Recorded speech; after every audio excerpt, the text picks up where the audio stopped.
Police ने काली महिला को दोषी ठहराने के लिए झूठ बोला। फिर उसका बचाव पूरे न्यायालय को चौंका देता है। अधिकारी पार्कर द्वारा दिया गया बयान पूरी तरह से झूठ है। अमारा कार्टर की आवाज न्यायालय में गूंज उठी, जिससे मौत जैसा सन्नाटा छा गया। उसके बाद अविश्वसनीय बड़बड़ाहट हुई। वह खड़ी रही।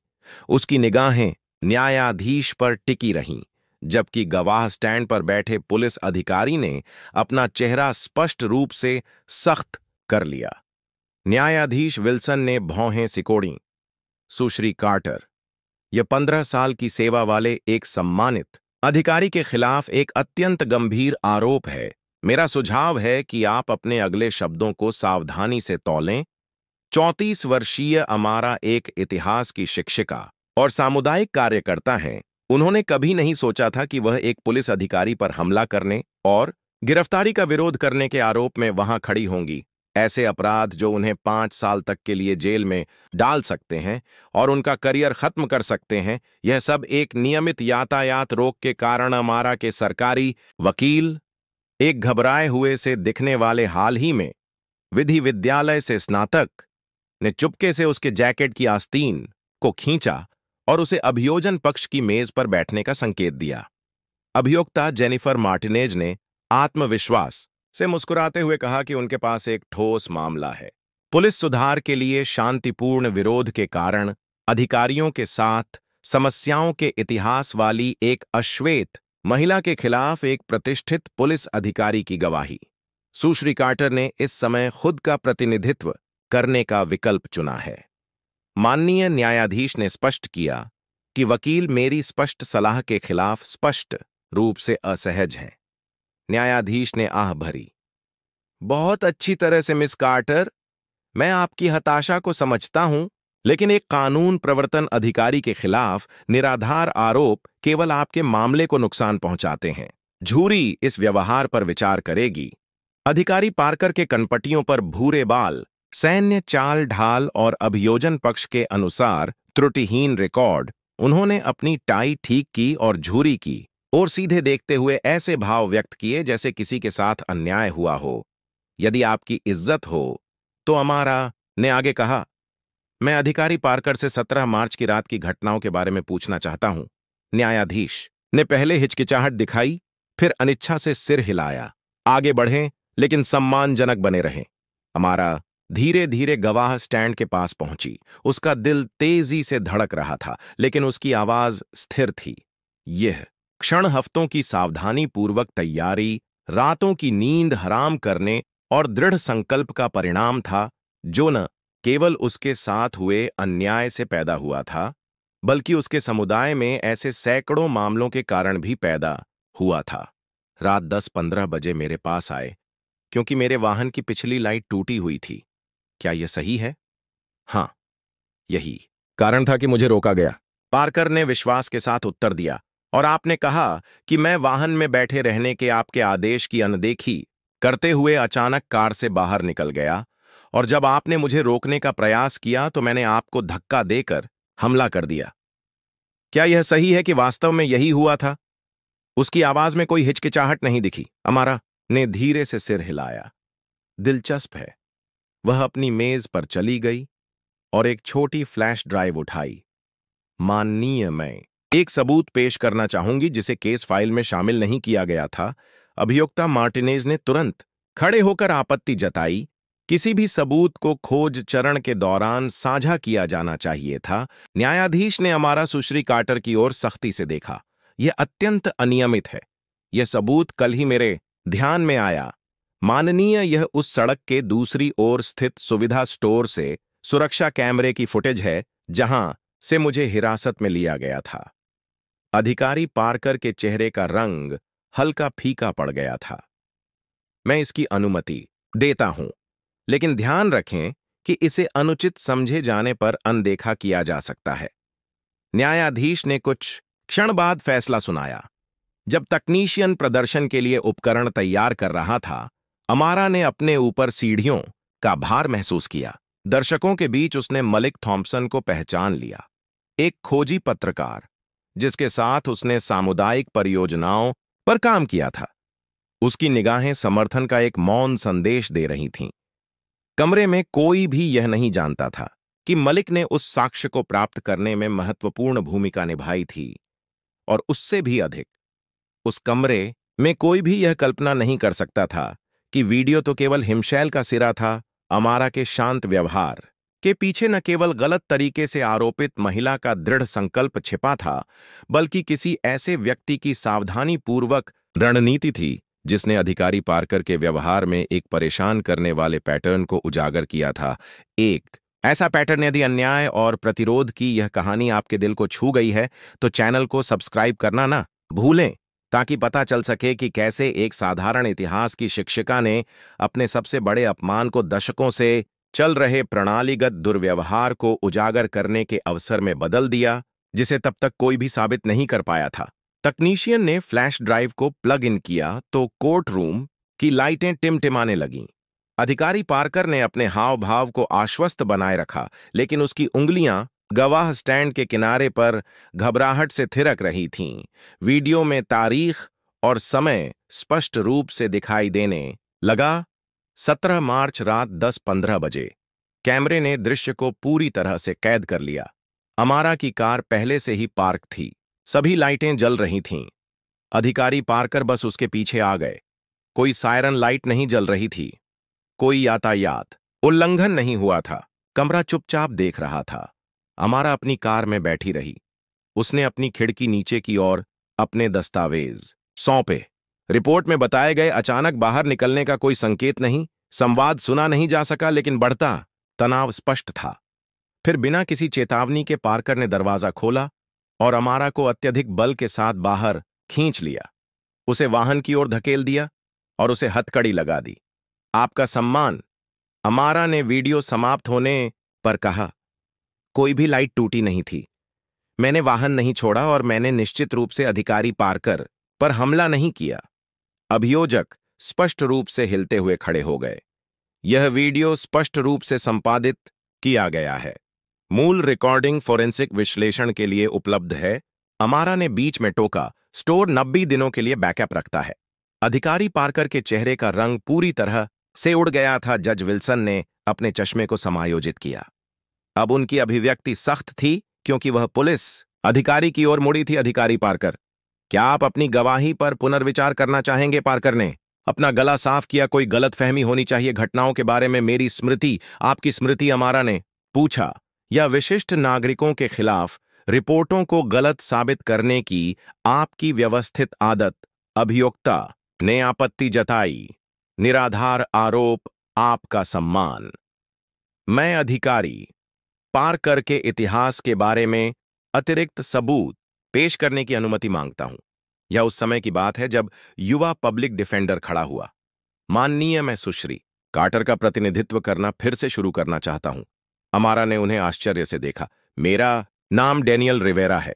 उन्होंने अपनी टाई ठीक करना जारी रखा, और मुझे विश्वास है कि अब मैं अधिक सहायक हो सकता हूं। 3 सप्ताह पहले अमारा ने लगभग उम्मीद छोड़ दी थी। फिर खोजी पत्रकार मलिक थॉम्पसन के एक फोन कॉल ने सब कुछ बदल दिया। अमारा, मुझे आपसे तुरंत मिलना है। फोन पर इस बारे में बात न करें। 2 घंटे बाद एक शोरगुल वाले कॉफी शॉप में मलिक ने उसे एक लिफाफा दिया। पार्कर का इतिहास रहा है। 5 वर्षों में 17 औपचारिक शिकायतें, सभी रहस्यमय तरीके से खारिज कर दी गईं। 15 शिकायतें 25 से 40 वर्ष की आयु के बीच की अश्वेत महिलाओं की थीं, जिन पेशेवरों ने उनके अधिकार पर सवाल उठाने का साहस किया। आपको यह कैसे मिला? अमारा ने दस्तावेजों को पलटते हुए पूछा। मेरे पास आंतरिक मामलों के विभाग में एक स्रोत है जो इस व्यवहार से उतना ही थक गया है जितना हम हैं। अगले कुछ सप्ताहों में उन्होंने न केवल उसके बचाव के लिए, बल्कि एक परेशान करने वाले पैटर्न को उजागर करने के लिए एक केस बनाने के लिए अथक प्रयास किया। हर रात उसकी कक्षाओं के बाद अमारा मलिक से अलग अलग स्थानों पर मिलती थी। संदेह से बचने के लिए हमेशा अपना स्थान बदलती रहती थी। एक शाम डेनियल रिवेरा, जिसे उसके केस के लिए नियुक्त किया गया था, उसके दरवाजे पर आया। मिस कार्टर, मैं समझता हूं कि आप मेरे संदेशों का जवाब नहीं दे रही हैं। मलिक और अमारा ने उसे अंदर बुलाते समय आशंकित दृष्टि से एक दूसरे को देखा। मैं चाहता हूं कि आप जान लें कि मैं वास्तव में आपकी मदद करने के लिए यहां हूं। उसने बिखरे हुए दस्तावेजों पर नजर डालते हुए कहा, मेरी बहन को विभाग के साथ कुछ इसी तरह से गुजरना पड़ा था। किसी ने उस पर विश्वास नहीं किया। उसने अपनी नौकरी, अपनी प्रतिष्ठा खो दी। मैं ऐसी चीजों को ठीक करने के लिए वकील बना उस रात। डेनियल एक सार्वजनिक वकील के रूप में टीम का हिस्सा बन गया। उसके पास ऐसी जानकारी थी जो न तो हमारा और न ही मलिक कानूनी रूप से प्राप्त कर सकते थे। उसके युवा हानिरहित रूप का मतलब था कि अदालत में कोई भी उसे खतरे के रूप में नहीं देखता था। डेनियल ने योजना में अपनी वास्तविक भूमिका निभाई क्योंकि उसने अतिरिक्त सबूत पेश किए। अमारा ने देखा कि अधिकारी पार्कर का चेहरा पीला पड़ गया क्योंकि आधिकारिक दस्तावेज पेश किए जाने लगे। 17 शिकायतें, 15 अश्वेत महिलाएं, 7 मामले जिनमें सबूत गायब थे, और फिर अंतिम झटका, प्रत्येक झूठी रिपोर्ट में लगभग समान भाषा का स्पष्ट पैटर्न, जिसका विश्लेषण एक फॉरेंसिक भाषाविद ने किया। जूरी के चेहरों पर आश्चर्य स्पष्ट था। अभियोजन पक्ष स्तब्ध था। पार्कर को यह नहीं पता था कि गैलरी में पुलिस विभाग के कैप्टन रेनॉल्ड्स ने बढ़ती बेचैनी के साथ देखा जब स्क्रीन पर पार्कर के पर्यवेक्षक सार्जेंट विलियम्स का नाम दिखाई दिया। वह चुपचाप उठे और फोन हाथ में लेकर कमरे से बाहर चले गए। इससे पहले कि वह गलियारे में पहुंचते, केवल मलिक ने उनके जाने को देखा और अमरा के साथ एक अर्थपूर्ण नजर का आदान प्रदान किया। यह बिल्कुल वैसा ही था जैसा उन्होंने योजना बनाई थी, एक श्रृंखला प्रतिक्रिया में पहला कदम जो पार्कर की कल्पना से कहीं अधिक बड़ा था। लेकिन उस अदालत कक्ष में कोई भी यह नहीं समझ पाया था कि यह प्रतीत होता है कि अलग थलग मामला एक श्रृंखला में केवल पहला सावधानी से रखा गया डोमिनो था, जिसे गिराए जाने पर दशकों के व्यवस्थित भ्रष्टाचार को उजागर किया जाएगा, जो सड़कों से कहीं आगे शहर में सत्ता के केंद्र तक पहुंच गया था। डैनियल अदालत कक्ष में पूरे आत्मविश्वास के साथ आगे बढ़े और प्रत्येक साक्ष्य को इस तरह से पेश किया जैसे किसी ने इस क्षण की योजना बहुत ही सावधानी से बनाई हो। पैटर्न स्पष्ट है। माननीय न्यायाधीश, 17 दृष्टिकोण, 15 अश्वेत पेशेवर महिलाएं, 7 मामले जिनमें साक्ष्य खो गए हैं। पार्कर ने अपनी टाई खींची जिससे उसे घुटन हो रही थी। उसकी निगाह गैलरी में कैप्टन रेनॉल्ड्स पर पड़ी। मदद के लिए एक मौन निवेदन, जिसका उत्तर उसके सेल फोन की ओर लगभग अगोचर इशारे से दिया गया। और सबसे दिलचस्प बात, डैनियल ने झूरी की ओर मुड़ते हुए कहा, जब हमने अधिकारी पार्कर की रिपोर्टों का भाषाई विश्लेषण किया तो हमें पता चला। स्क्रीन पर एक नया प्रक्षेपण दिखाई दिया। सभी महिलाओं के खिलाफ रिपोर्टों में प्रयुक्त विशिष्ट वाक्यांशों की तुलना करते हुए एक विस्तृत विश्लेषण, पूछताछ किए जाने पर आक्रामक व्यवहार प्रदर्शित किया, सरल निर्देशों का पालन करने से इनकार कर दिया, एक संभावित खतरा दर्शाया। ये वाक्यांश प्रत्येक रिपोर्ट में शब्दशः दिखाई देते हैं, संयोगों के आधार पर सम्मानित अधिकारी को बदनाम करने का प्रयास है। अमारा ने अभियोजन पक्ष की मेज के पास आकर धीरे से पूछा, या भेदभावपूर्ण दृष्टिकोणों को सही ठहराने के लिए इस्तेमाल किए गए पूर्व निर्मित मॉडल के साक्ष्य न्यायाधीश ने सबूतों से स्पष्ट रूप से परेशान होकर संकोच किया। मार्टिनेज, मैं आपको जारी रखने की अनुमति दूंगा। यह गवाह की विश्वसनीयता स्थापित करने के लिए प्रासंगिक है। पार्कर के चेहरे का रंग पूरी तरह से उड़ गया था। उसकी आंखें झूरी जज और दरवाजे के बीच घबराहट से घूम रही थीं और अपने विकल्पों की गणना कर रही थीं। इसी समय न्यायालय कक्ष का द्वार खुला। गहरे रंग का सूट पहने एक व्यक्ति बचाव पक्ष की मेज पर पहुंचा और डेनियल को एक लिफाफा दिया। युवा वकील ने लिफाफा देखते हुए मुस्कुराया। माननीय न्यायाधीश, मैं एक अंतिम साक्ष्य प्रस्तुत करना चाहता हूं, जिसे आंतरिक मामलों के विभाग ने अभी-अभी जारी किया है। अभियोक्ता मार्टिनेज की आंखें चौड़ी हो गईं। यह पूरी तरह से अनियमित है। हमें इस तक पहले पहुंच नहीं थी, क्योंकि आंतरिक मामलों के विभाग ने यह साक्ष्य केवल 20 मिनट पहले ही जारी किया है। डैनियल ने आज सुबह एक आपातकालीन न्यायालय आदेश प्राप्त होने के बाद बीच में टोका। पार्कर अचानक खड़ा हो गया। मैं आगे बोलने से इनकार करता हूं। यह एक न्यायिक घात है। बैठ जाइए, अधिकारी पार्कर, न्यायाधीश ने सख्ती से आदेश दिया। अन्यथा आपको न्यायालय की अवमानना का दोषी ठहराया जाएगा। डैनियल ने सिस्टम में एक नया फ्लैश ड्राइव लगाया।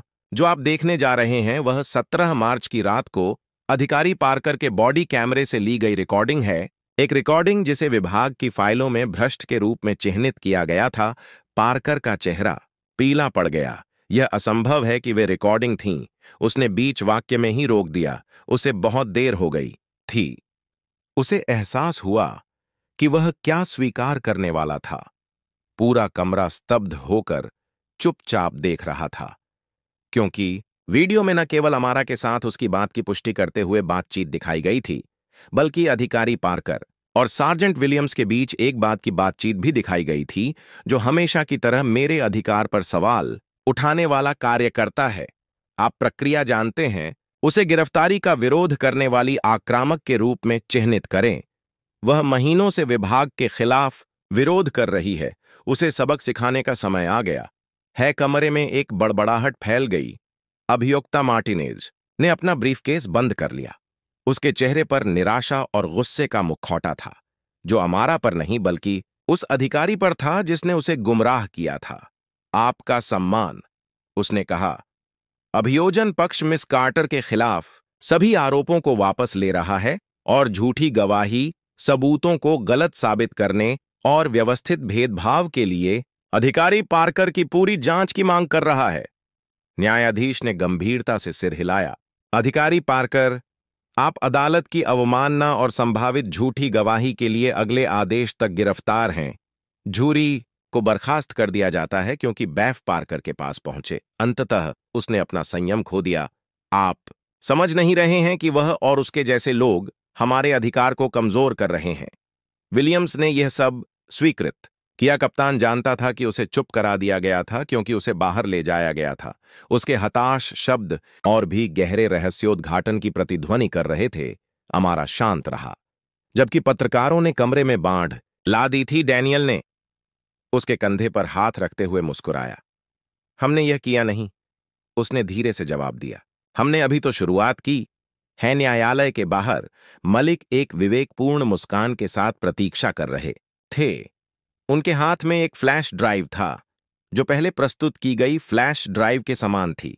अमारा ने पहचानते हुए सिर हिलाया, क्योंकि उन्हें पता था कि इस छोटे से उपकरण में बहुत अधिक रिकॉर्डिंग, ईमेल और संदेश हैं, जिनमें बताया गया है कि किस प्रकार प्रणाली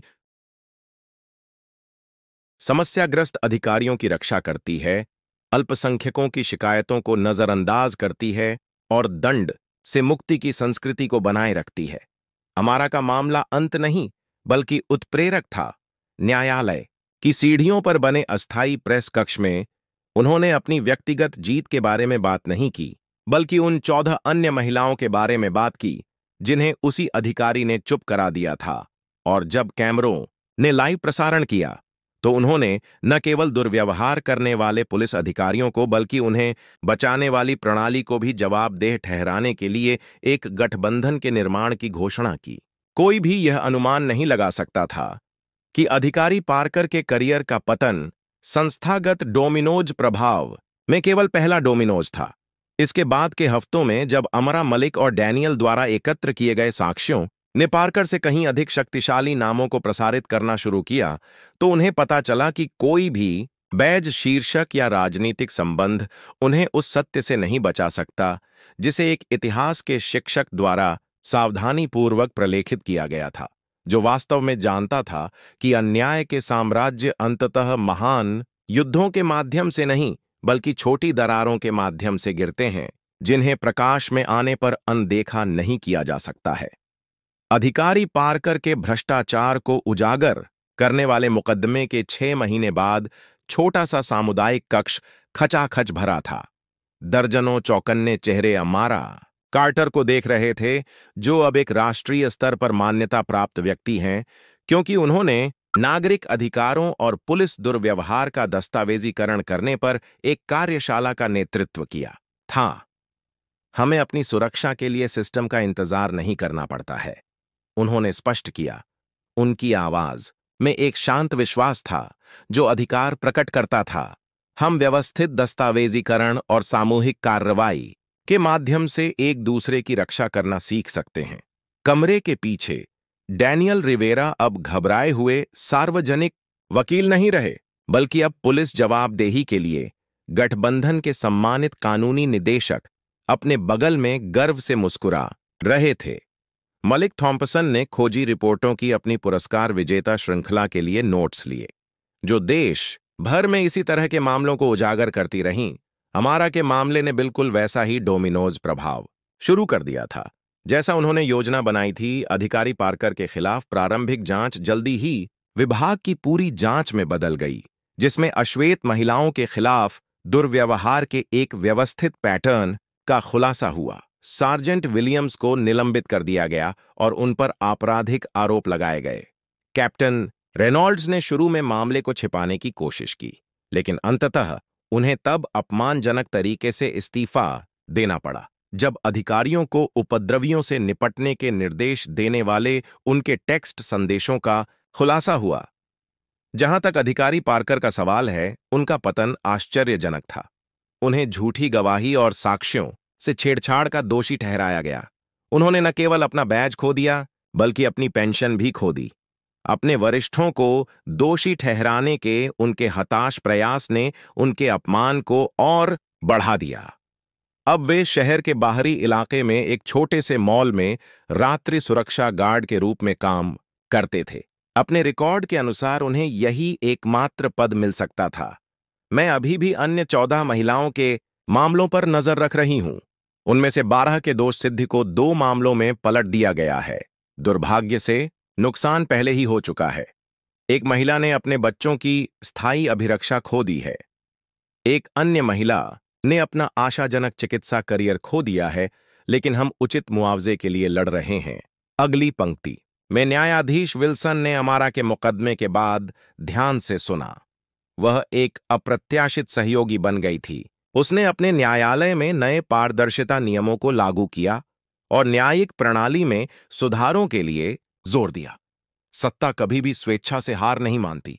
अमारा ने काम जारी रखा, लेकिन जब अकाट्य सबूतों और सार्वजनिक लामबंदी का सामना किया तो उसे पीछे हटने के लिए मजबूर होना पड़ा। कार्यशाला के बाद जब प्रतिभागी बातचीत करने के लिए एकत्र हुए, अभियोक्ता मार्टिनेज ने आरा से चुपके से संपर्क किया। मुझे मानना होगा कि आपने मुझे एक मूल्यवान सबक सिखाया है। उसने कबूल किया कि मैं पुलिस रिपोर्टों पर आंख मूंद कर विश्वास कर लेती थी। अब मेरे कार्यालय ने पुलिस की गवाही के आधार पर सभी आरोपों के लिए दोहरी जांच प्रोटोकॉल लागू किया है। हमने पिछले 3 महीनों में 17 मामलों को खारिज कर दिया है। अमारा मुस्कुराई। यह सभी पुलिस अधिकारियों पर अविश्वास करने के बारे में नहीं है, बल्कि यह सुनिश्चित करने के बारे में है कि शक्ति जवाबदेही के साथ आती है। घर लौटते समय अमारा ने सोचा कि कैसे उसका जीवन बदल गया था। इतिहास की शिक्षिका, जिसने कभी अपने छोटे से अपार्टमेंट को बचाने के लिए संघर्ष किया था, अब एक सामुदायिक कानूनी रक्षा केंद्र चलाती है, जिसे नागरिक अधिकार फाउंडेशन द्वारा वित्त पोषित किया जाता है। उसके मामले से प्रभावित होकर उसके इतिहास के पाठ्यक्रम में अब संस्थागत दुर्व्यवहार का दस्तावेजीकरण करने का एक मॉड्यूल शामिल है। अपने अपार्टमेंट में अध्ययन के रूप में अपने स्वयं के मामले का उपयोग करते हुए उसने एक दराज में वह पुलिस रिपोर्ट रखी थी जिसे पार्कर ने गलत बताया था। यह एक अनुस्मारक था कि कैसे साहस और रणनीति के साथ चुनौती दिया गया एक झूठ उत्पीड़न की पूरी प्रणाली को उजागर कर सकता है। बहुत कम लोग जानते थे कि हमारा मलिक और डैनियल द्वारा विकसित कार्य प्रणाली को अपनाया गया था और देश भर के समुदायों में लागू किया जा रहा था। कार्टर रणनीति, जैसा कि कुछ लोग इसे कहते थे, 3 सिद्धांतों पर आधारित थी। आधिकारिक रिपोर्टों में भाषाई पैटर्न का सावधानीपूर्वक दस्तावेजीकरण, विश्लेषण और अलग-थलग पीड़ितों के बीच गठबंधन बनाना। अमारा अक्सर अपने व्याख्यानों में कहती थीं कि सच्चा न्याय सिर्फ एक केस जीतना नहीं है, बल्कि उस प्रणाली को बदलना है जो दुर्व्यवहार को होने देती है। अगले सप्ताह जब पार्कर द्वारा गलत तरीके से दोषी ठहराई गई महिलाओं में से अंतिम को रिहा किया गया, तो एक छोटे से जश्न में सभी लोग एक साथ आए, गले मिले और राहत के आंसू बहाए गए। डैनियल ने अमरा के लिए एक टोस्ट उठाया, जिसने हमें याद दिलाया कि अन्याय के खिलाफ सबसे शक्तिशाली हथियार क्रोध नहीं है, बल्कि रणनीतिक बुद्धिमत्ता है, जो कि अडिग साहस के साथ संयुक्त है। अपने तत्काल भाषण में अमारा ने उन महिलाओं को देखा जिन्होंने उसी तरह का दुर्व्यवहार झेला था, जो अब एक परिवार के रूप में एकजुट है, जिसे पारकर और उनके जैसे लोग कभी नहीं समझेंगे। वह यह है कि हमें व्यक्तिगत रूप से चुप कराने की कोशिश करके उन्होंने एक सामूहिक आवाज तैयार की, जो इतनी शक्तिशाली थी कि उसे नजरअंदाज नहीं किया जा सकता था। हमें छाया में धकेलने का हर प्रयास हमें और अधिक प्रकाश में ले आया। परिवर्तन फैलते रहे। पड़ोसी शहरों में 3 पुलिस विभागों ने निवारक सुधार लागू किए। एक राज्य कानून